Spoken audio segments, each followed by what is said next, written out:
we're looking at 2 new members and even more joining SCO, Pakistan, India. Meanwhile, it seems the discussion is not just limited to terrorism anymore, but rather economic and trade issues as well. What do you make of this change? I think that this time the summit of SCO can be regarded as a new beginning of the mechanism for regional cooperation, which means that the Shanghai Cooperation Organization has become from the security mechanism to the comprehensive cooperation mechanism, not only including the counterterrorism issues, but also economic cooperation as well as social cooperation and exchange. Why is it so important, Mr. Looking, the change of nature, the change of size?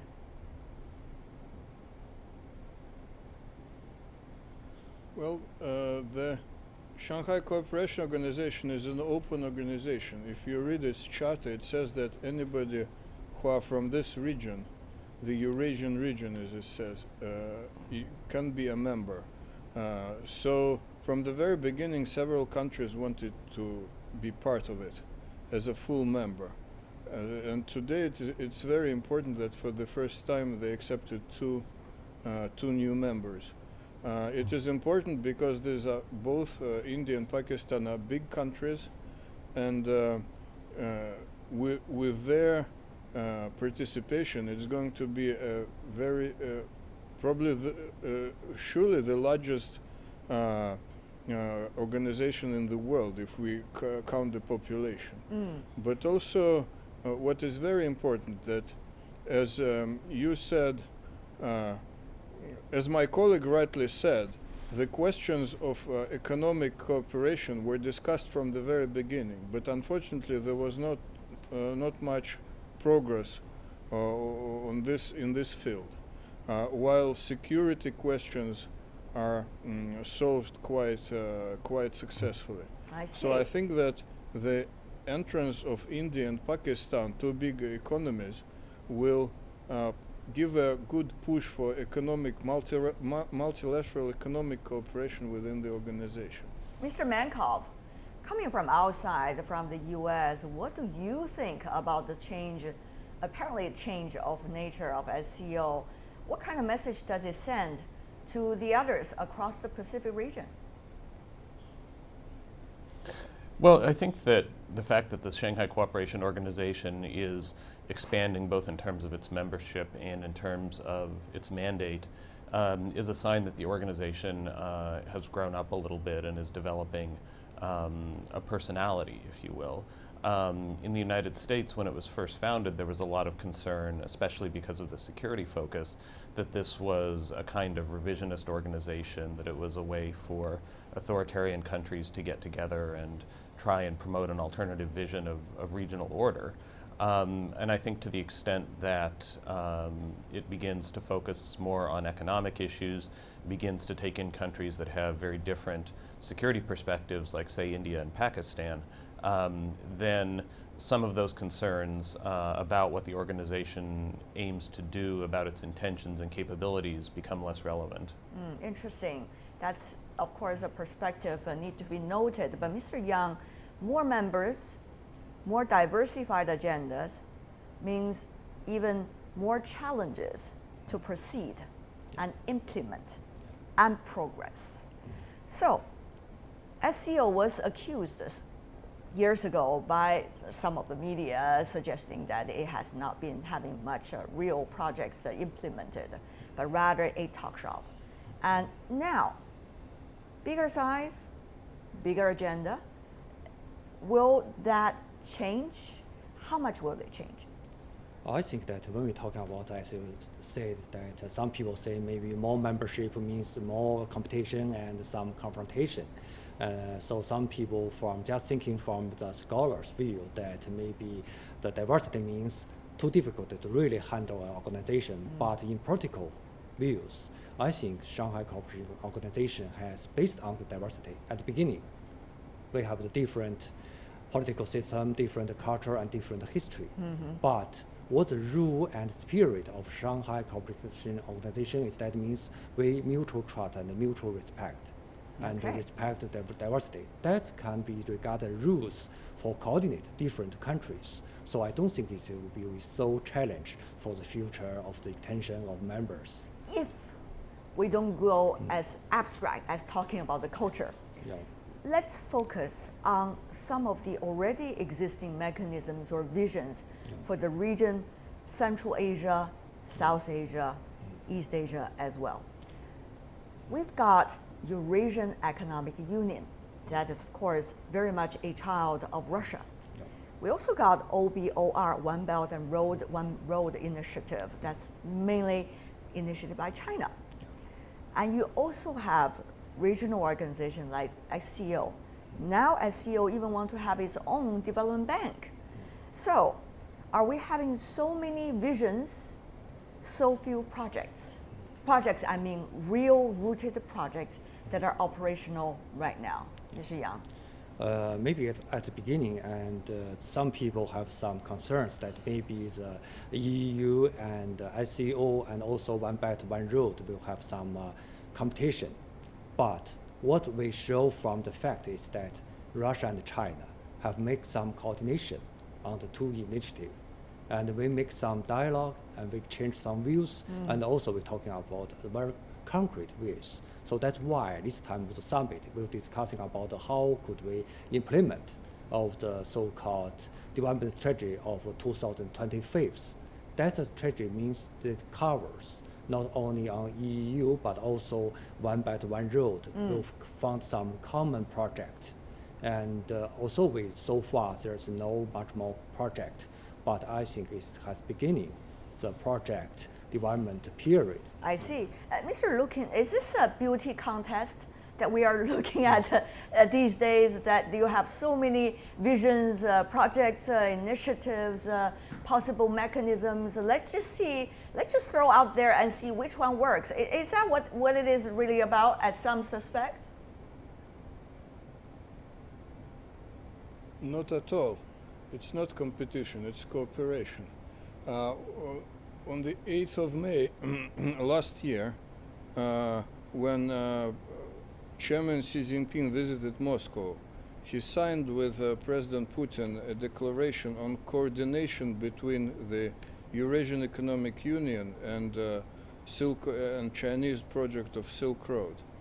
And the Shanghai Cooperation Organization was actually mentioned in this declaration. And some days ago, speaking at the St. Petersburg Economic Forum, President Putin and also President of Kazakhstan, President Nazarbayev, they were all talking about Shanghai Cooperation Organization, that it can become kind of umbrella organization for this coordination project. So I should think that all three projects are actually have a lot in common and can give each other a push for cooperation with each other. This is so they don't contradict each other at all. And I'm quite sure that tomorrow the leaders of SCO are going to discuss the role of Shanghai Cooperation Organization, which role it's going to play in this coordination project between Silk Road and the Eurasian Economic Union. Mr. Yang, that sounds wonderful, but at the same time, one cannot help but asking a fundamental question. Within SCO, there are two very important countries, even though they are all equal partners, but certainly biggest economies in the world, such as China, such as Russia. And of course, the two countries' relations are getting ever closer at this critical juncture. First, China's rise. Some people felt being threatened in some parts of the world, and certainly that there is a need for China to have more partners in the world, including Russia. On the other hand, Russia has been experiencing some Western sanctions over the past 2 years or so, and some isolations as well. There is certainly a very strong strategic need of getting closer to China, not to mention the economic needs. So, but many would argue this could be temporary. Might not be necessarily going to be sustainable, some would argue. So, Mr. Yang, what do you make of this very big foundation, as some assume, about the SCO? For me, I don't think ICO can be regarded as a temporary coordination between China and Russia, because the beginning of ICO is based on the CBMs between China and Russia on border issues. So that means China and Russia, we want to solve some problem between our two countries, also related to some other Central Asian countries. And for me, I think ICO means it's not inclusive organization, means it's open to the world. So ICO is not an alignment like an alliance or something like that. The ICO members can join other process and other mechanism, like China. We're talking to the ARF some issues and others issues, like even the Korea issues. So maybe in the future, some people said some West countries will be involved in the process as observer or maybe as some partner in the future. Interesting. Does that sound interesting to you, Mr. Mankov? I mean, there has been some interest in a number of Western countries in some sort of relationship with the SCO. For example, Turkey is one of the dialogue partners, even though it's a member of NATO and an aspiring member of the European Union. At different times, there's been discussion in the United States about the possibility of potentially even becoming a dialogue partner.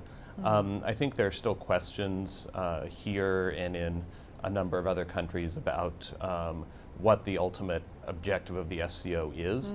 And as long as those questions remain, and as long as there are concerns about the sort of authoritarian DNA that the organization has, I think countries like the United States will be hesitant to develop an institutional partnership with the SCO. But of course, as the organization grows, both in its ambitions and in its size, there is a lot of interest here and in other Western countries about learning more about the organization and about understanding it better. Well, Mr. Mankov, you keep on using ideological terms. I'm not sure whether all our panelists would really agree with you. Having said that, though, let me ask you about not only what we are talking about are mechanisms in Asia or in Central Asia involving China and Russia, but also the United States. At the very first term of the Obama administration, the idea of, quote, the new Silk Road was being brought up. Of course, that was not necessarily being followed much later years, but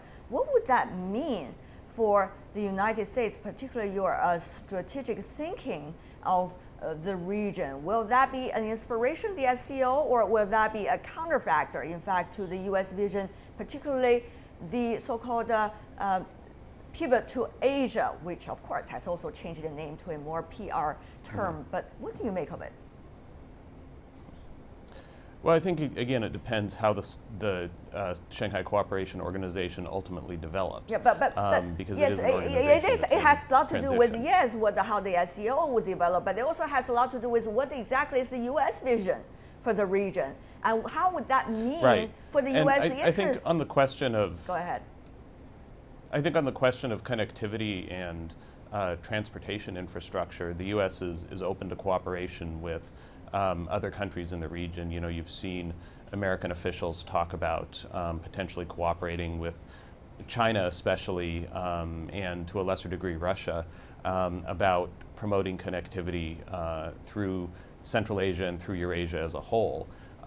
There was a time around 2009, 2010, when the U.S. was really pushing its own idea of a new Silk Road to connect Afghanistan through Pakistan and India. That vision has not really panned out very much, and so I think increasingly there's an interest in Washington in seeing what China in particular is doing in terms of promoting East-West connectivity and whether there are opportunities to partner there. I know there hasn't been a lot of results from those efforts so far, but there's definitely some interest in seeing what opportunities are there. Mr. Lukin, inspirations for Washington or challenge to Washington? Well, I like this idea that the United States does not cooperate with SCO because it's authoritarian. But nevertheless, the United States cooperates very well with some other countries, like Saudi Arabia, for example, and it has no worries about it. So I think the main reason is not is not ideological but geopolitical. The problem is that this part of the world is not yet under the U.S. control, and the U.S. Policy is now, of course, to contain China. President Obama said it directly in his recent article. But and what these countries, SCO countries, and other countries of the region are trying to do is creating kind of democratic. I mean, democratic from the point of view of foreign policy, not internal policy. Democratic cooperation, kind of unity of states, which President Putin called Greater Eurasia, and some experts call Greater Eurasia. And I think that the Eurasian Economic Union, Shanghai Cooperation Organization, and China will be with its plan of Silk Road belt. Will be three main pillars of this Eurasian unity, or the coming Greater Eurasia, you may say. I see. Mr. Yang, before we go, final words for you. Afghanistan, of course, has been a piece that the U.S. cares a lot about since more than 15 years ago. But the U.S. withdrawal from that country and security issues still high on the agenda. Will SCO play a part now, and will SCO play a complacent part to what U.S. has left behind? I think SCO has played a very important role in the process of Afghanistan reconstruction. And in the future, I don't think, maybe I have some cautious optimistic about the cooperation between SCO member states and the United States, because we have talking about issues in Afghanistan issues and how could we counter extremism and terrorism, but also as well as some issues related to some countries such as Iran or something like that. So I don't think that SCO is a challenge for the strategic interest of the United States.